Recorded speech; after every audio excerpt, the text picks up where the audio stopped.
our topic today is fake news. What comes in your mind when you hear the word fake news?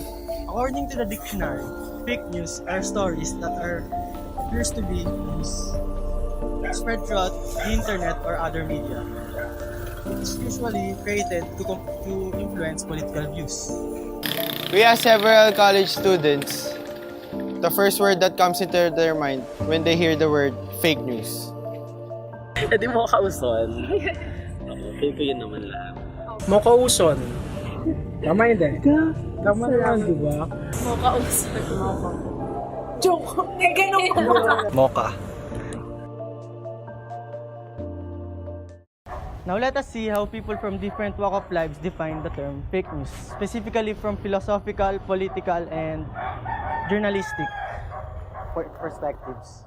Philosophy of language would teach people, I'll just be using terms, yung mga lighter terms. Once we say philosophy of language, this is the information and this is the learner.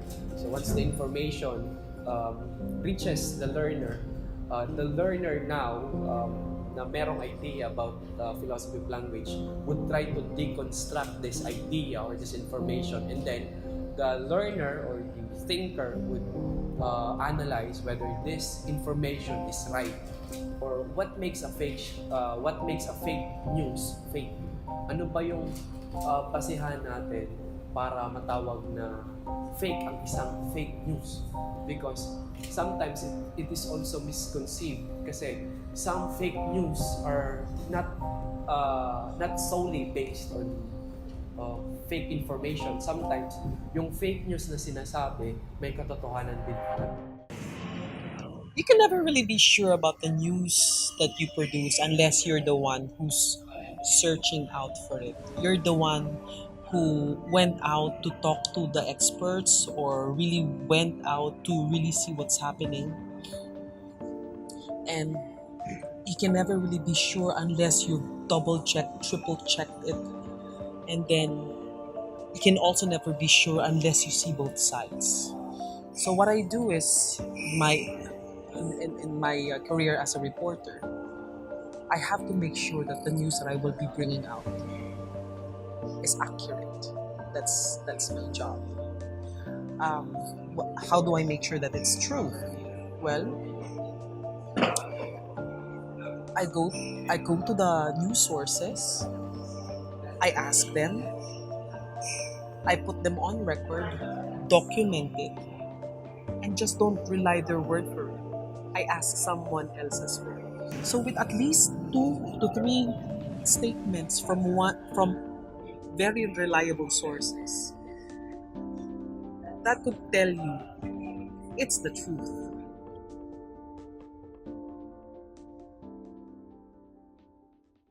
Today, we see fake news not only in social media, but also in our everyday actions and interactions. Yet, do we really know what constitutes such? Yung nagko-constitute ng fake news, of course, ay hindi lang yung mismong content or yung mismong information na pine-present. Pwede rin yung context ay tinatanggal.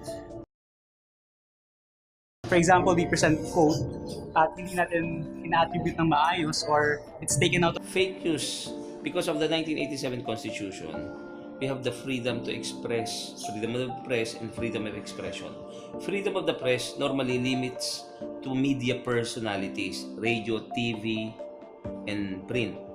But right now, there is the social media. So even if it is not true, you can spread what you want because of the freedom of expression. There's no limit. On social media, we see the emergence of bloggers. Since there is an issue about biased broadcasting and non-reporting by mainstream, others deem that the latter has become the source of fake news. We asked several journalists for their opinion about this issue. Halimbawa, meron kang mga untruthful statements na sinulat ko halimbawa, nagnakaw ka, you're committing graft and corruption in the government, which is not true, you can file charges against me. You can file libel. Basically, libel is the number one crime that can be charged against a journalist. Balanced journalism dictates you should get the other side. But the problem on internet and the social media, these mga bloggers, you cannot verify anymore. Siyempre, vital yung role ng mainstream media sa pag-combat ng fake news. But we have to also realize na kaya lumaganap yung fake news kasi nawala ng credibility yung mainstream media in the past years. It's a matter of you looking at your phone and hoping that walang umaatake sa yung mga trolls. It's all about that. Dami nakasalalay doon. So that's when we know. Marami nakasalalay. So bottom line, when we say it's the truth, it is. Because there's a lot riding. Seeing that many people believe in fake news, we opt to seek the probable reason why the masses trust so. It's like the propagandist of Hitler, Adolf Hitler says. Yung si Joseph Goebbels. Si Goebbels, propagandista ni Hitler. Sabi niya, ang katotohanan, ang kasinungalingan, sabihin mo ng paulit-ulit, nagiging katotohanan. Kaya naman kinakagat ng mga tao yung fake news kasi they believe that mainstream media is not credible enough. So, pinapaniwalaan na lang nila yung mga websites, yung mga blogs, for example, ng mga Nieto, Thinking Pinoy. So, ayun, basically, ang role ng mainstream media ay maging credible enough, tignan yung iba't ibang side ng issues, i-present ng maayos yung information, at since hawak yung mainstream media ng corporate interest, syempre ang mainstream media ay hindi nag-ooperate independently. Meron niyang interest for profit, meron niyang business interest. So, while it is true na kailangan kumita ng mainstream media, its primary function is to deliver true journalism. At if it functions to serve its true purpose, dun lang natin makakombat yung fake news. Well, sadly, because I think there are a couple or three reasons. One, a lot of Filipinos have limited data. So sa ang alam ko, hindi kasi limited ang data ko so hindi ko alam. But from what I've heard, tell me if it's true. From what I've heard, pag limited ang data mo, you can only see the headlines. You cannot access the articles. So, alam ng mga trolls yan. Babawin nila sa headlines yan. Two, it's because of possibly, hindi ko lang alam kung totoo to ngayon. It is true before, a few years ago, that the attention span of people has shortened from 7 seconds to 5 seconds. So, you cannot expect people to listen to more than, to a long report. So, kailangan mas maging concise. The problem with that is, people don't get the whole story pag masyadong maliit ang attention span mo, di ba? So with that short attention span, that could be one of the reasons why people may have different judgment on certain things or probably wrong judgment. And third, which is unfortunate, at ito yung naobserbahan ko, ang daming tamad. Ang dami ng tamad magbasa. I don't think Filipinos are doing it as much as they used to do it before. So I think that's why we're easily persuaded by fake news.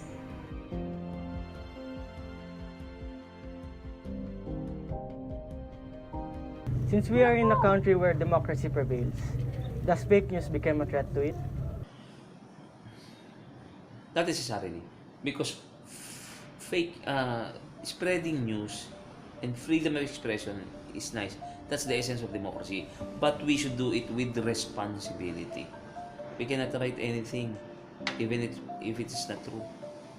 Napaka-unfair naman kasi nun.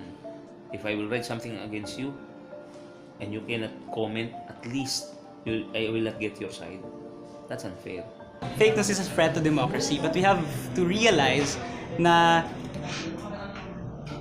fake news is also a product of the lack of democracy. By that, I mean, hindi nagpa-function ng maayos yung state, yung fourth estate na media in giving or in reporting truth to the public.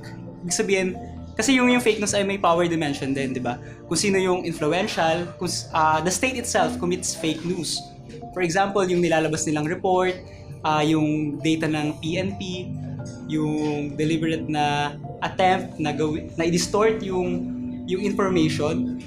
For example, ni Secretary Aguirre or ni President Duterte himself, di ba? Ang dami niyang sinasabing bank account. So it's the perversion of democracy that also results in fake news. If you peddle information that's based on lies or kung di man lies, half-truths, then it can affect people's opinions on certain things. When it gets affected, muddled, then people are not free. Like for instance, in the US, there were accusations on Donald Trump that, that fake news was used for him to become president. Ang dami, may mga allegations na ganun. Assuming they're true, and there you go, that's an example of how a democracy was affected because of fake news.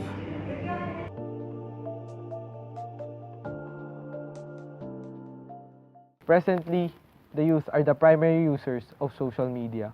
They indeed play a vital role in suppressing fake news. Experts have imparted their point of view on the roles of the youth in suppressing fake news, in combating fake news. The youth, they can help us, kayo ang pwedeng tumulong, na you should be responsible and mature enough to post yung totoo lang and try to verify first before posting. Number one, for us journalists, do not sacrifice immediacy with accuracy. Try to be accurate, not to be getting scoop. Siyempre yung role ng mga kabataan sa pag-combat ng fake news. Bilang mga kabataan naman yung nagdo-dominate ng social media na where fake news proliferate. Ang role ng mga kabataan ay hindi lang basta sumunod sa uso, hindi lang basta sumunod dun sa agos, so hindi lang basta-basta kumagat dun sa mga clickbait headlines. Ang role ng mga kabataan ay mag-steer ng discourse, magkaroon ng discussion, pag-usap, mag-enlighten ng public na tingin nila ay victim ng fake news. Hindi lang natin basta-basta inaatake yung public. Kailangan natin silang i-enlighten on certain issues na hindi nila alam kaya naniniwala sila sa fake news. So, ayun, ang role ng kabataan ay syempre mag-aral, umalam, mag-verify ng sources, at bukod pa doon, syempre mag-enlighten ng mga kapwa nila estudyante at ng mga iba pang tao sa social media at sa labas man ng social media.